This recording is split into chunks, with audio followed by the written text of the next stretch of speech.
الأجل مولا مولا. اعوذ باللہ من الشیطان الرجیم. بسم اللہ الرحمن الرحیم. وصلی اللہ علیک یا ولی العصر ادرکنا. ناظرین السلام علیکم.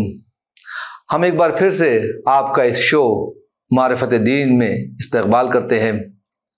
اعتراضات غدیر کے عنوان کی یہ آخری نشست ہے. اس نشست میں ہم آپ کے سامنے ایک اور اعتراضات کے ساتھ حاضر ہوئے ہیں، جس پر گفتگو کرنے کے لیے اور اس کی وضاحت کے لیے ہمارے ساتھ موجود ہے حجت الاسلام والمسلمین عالی جناب سید ذوالفقار مہدی صاحب قبلہ. ہم مولانا موصوف کا تہ دل سے اس شو میں استقبال کرتے ہیں. آغا السلام علیکم. وعلیکم السلام. آغا، ایک اعتراضات میں سے ایک اعتراض یہ ہے کہ یہ کہتے ہیں وہ جو علی علیہ السلام کو نہیں مانتے پہلا خلیفہ، کہ اگر ہم ان کا کہنا ہے کہ اگر ہم حدیث غدیر کو مان بھی لیتے ہیں تو اس سے بلا فصل خلافت واضح نہیں ہوتی ہے، ثابت نہیں ہوتی ہے، اس لیے ہم علی علیہ السلام کو چوتھا مانتے ہیں. لا حول ولا قوة الا باللہ العلی العظیم. الحمد للہ الذی کفا وسلام علی عبادہ الذین اصطفی محمد وآلہ الطاہرین. دیکھیے، اگر آپ حدیث غدیر کو مانتے ہیں جی تو آپ کا کوئی راستہ نہیں رہ جاتا ہے چوتھا خلیفہ ماننے کا. پھر آپ کو بلا فصل ہی خلیفہ ماننا پڑے. آپ یہ انکار کر سکتے ہیں کہ حدیث غدیر کو نہیں مانتے، لیکن وہ تو جرأت ہے نہیں. جی اب اس میں طرح طرح کے جو ہے پخ نکالنے کی کوشش کرتے ہیں، لیکن شاید وہ یہ بھول گئے ہیں کہ جو اللہ کا رسول اللہ کی حکمت لے کر آیا ہو اس کے کلام میں کوئی جو ہے شک و شبہ کی گنجائش باقی نہیں رہتی. بے شک.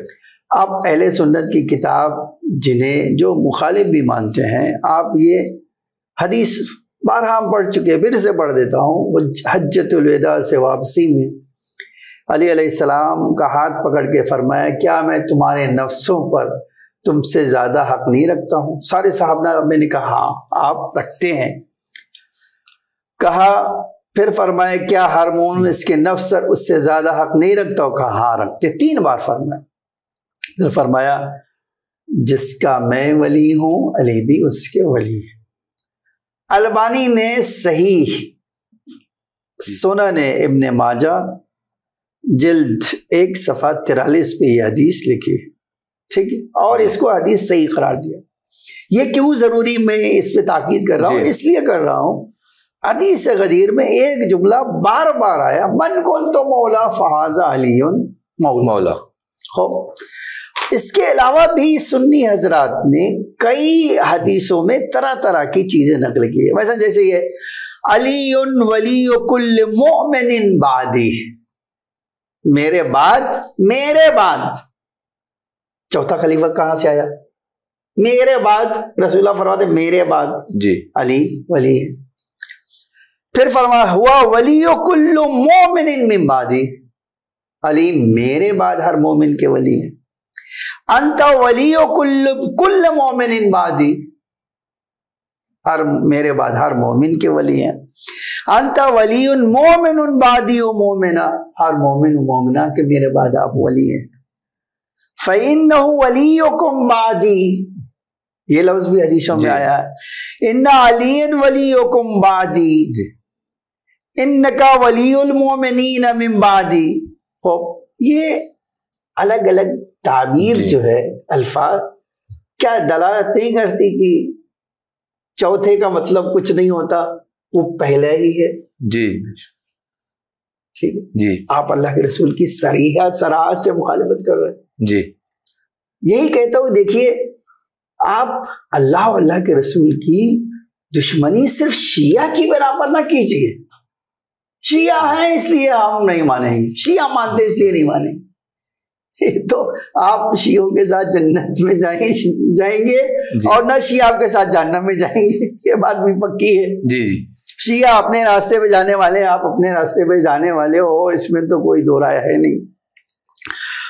اب یہ ساری روایتوں سے کیا واضح ہوتا ہے؟ یہی نا کہ ہر مومن و مومنہ کے ولی ہیں۔ اب پھر آپ بتائیے آپ کے خلیفہ خود مومن ہے یا نہیں ہے نا؟ جی بالکل۔ تو آپ اگر مومن ہیں تو وہ بھی اللہ علی ان کے ولی ہیں، اگر مومن مانتے ہیں تو اب آپ ہی بتائیے، یہ جو ہے اگر بادی کے بعد آپ چوتھا کا لفظ لاتے ہو تو پہلے کے لیے کیا لفظ لاؤ گے؟ یہ بتا دو، یہ بھی تک سوال ہے نا کہ بھائی بادی جو رسول اللہ کہہ رہے ہیں اس کا معنی چوتھا نکال رہے ہو تو پہلے کے لیے کیا لفظ استعمال کرو گے؟ یہ بھی بتا دو بھائی، آپ ہی بتا دو، ہم نہیں سمجھ رہے، آپ ہی سمجھا دیجیے ہمیں۔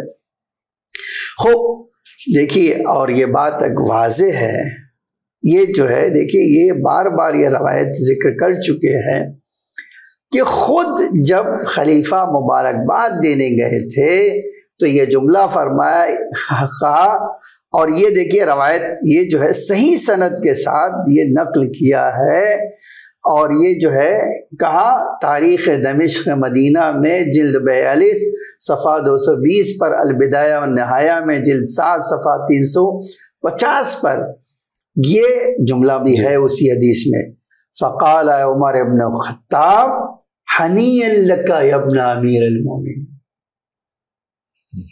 یہ جو کہا عمر ابن خطاب نے کہا مبارک ہو اے ابو طالب کے بیٹے، اصبحت اليوم ولی کل مومن، ہر مومن کے آپ ولی بن گئے۔ خوب، اب یہ ولی بن گئے، صحیح حدیث کے ساتھ آپ نے یہ نقل کیا ہے، تو کیا بادی کا لفظ خلافت بلا فضل کو ثابت نہیں کرتا؟ بالکل کرتا ہے، ٹھیک ہے۔ پھر ایک معنی اور آپ جان لیجئے، جب خود خلیفہ ولی کا معنی جانشین سمجھتے ہیں، جس کے والے بحث میں آ چکے اسی اعتراض قدیر کے بارے، جب خود خلیفہ تینوں خلیفہ ولی کا معنی خلیفہ ہی سمجھتے ہیں، ٹھیک ہے، اور ہمیشہ پوری زندگی بھی استعمال کرتے رہے، تاریخ میں بھی ہے، ٹھیک ہے، تو اب سوال یہ ہے کہ جب وہ خود اپنے آپ کو ولی کا معنی جانشین قرار دے رہے ہیں تو اب یہ بتا دیجئے کہ وہ کہاں سے اپنے آپ کو پہلا خلیفہ سمجھ رہے تھے؟ ایک دلیل آپ بتا دیجئے ہمیں، ہم تو کہہ رہے ہیں کہ یہ تو حدیث غدیر گواہ ہے، ایک دلیل آپ بھی بتا دیجئے کہ آپ نے پہلے خلیفہ کیسے بنا لیا؟ صحیح، جی بالکل، یہ تو بحث ہے نا۔ جی پھر جو ہے دیکھیے، نہ قرآن سے دلیل پیش کر سکتے، نہ عقل سے، نہ حدیث سے، اور نہ ہی اجماع صحابہ سے، نہ ہی ایک ضعیف روایت پیش کر سکتے۔ تو جب آپ اسی لیے پہلے بھی کہہ جو شیشے کا گھر ہو تو دوسرے کے گھر پہ پتھر نہ ماریے۔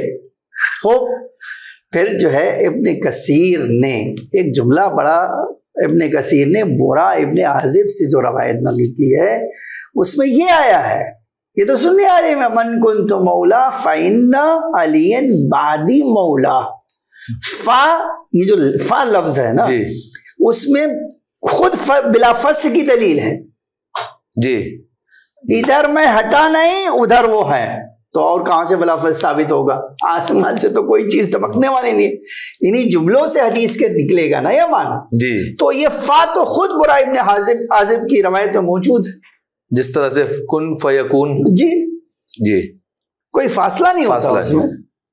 تو یہ جو ہے حقیقت میں دیکھیے یہ اعتراض تو بالکل بھونڈا سا ہے، جی جس کو تھوڑی سی سمجھ ہے وہ بھی اس طرح کی باتیں کرتے، ہم حدیث غدیر مانتے ہیں پھر پہلا خلیفہ نہیں مانتے، تو حدیث غدیر نہ مانیے، یہ چل سکتا ہے، جی بچ جائیں، ہاں بچ جائیں گے، آپ کے گلا جو ہے نہیں دبے گا، لیکن اگر آپ حدیث غدیر کو مان لیں گے تو بلا فصل ثابت ہے اور حدیث غدیر ثابت ہے، جی خوب۔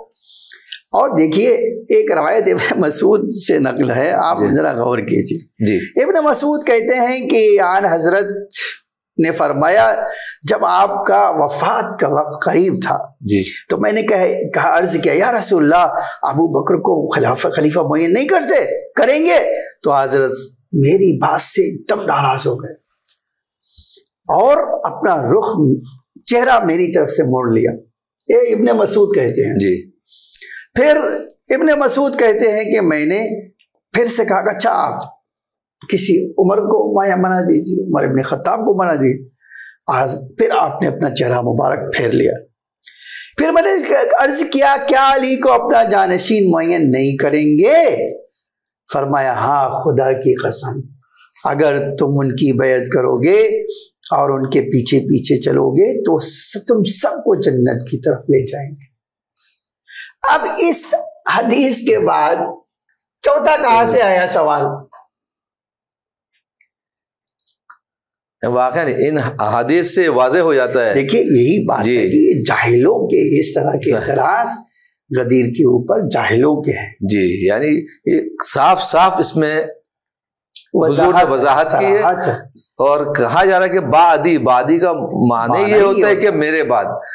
اگر کوئی اور ہوتا تو رسول خدا اس کا ذکر کرتے اور پھر کہتے۔ اب اس سے تو ابن مسعود کی روایت میں تو صراحت موجود ہے۔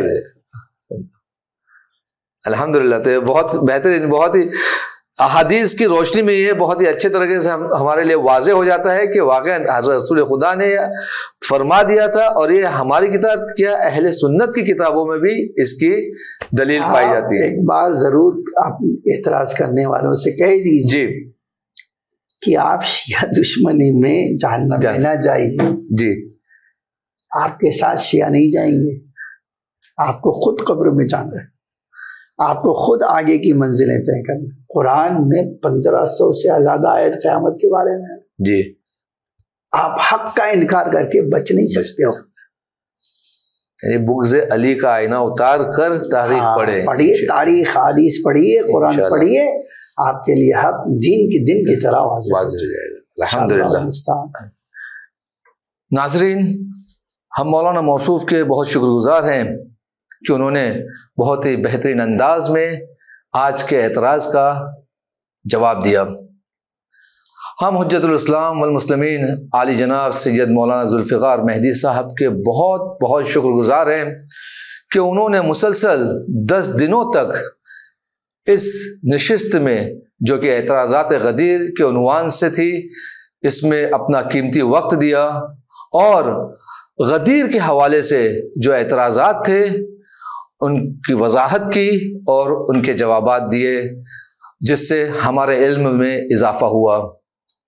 ہم ناظرین کے بھی بہت شکر گزار ہیں، اور ناظرین سے گزارش ہے کہ وہ کمنٹ باکس میں اپنے تاثرات، اپنے سجیشن ہمیں لکھ کر بھیجیں، تاکہ ہم اس طرح کے اور مختلف موضوعات پر آپ کے سامنے پھر حاضر ہوں۔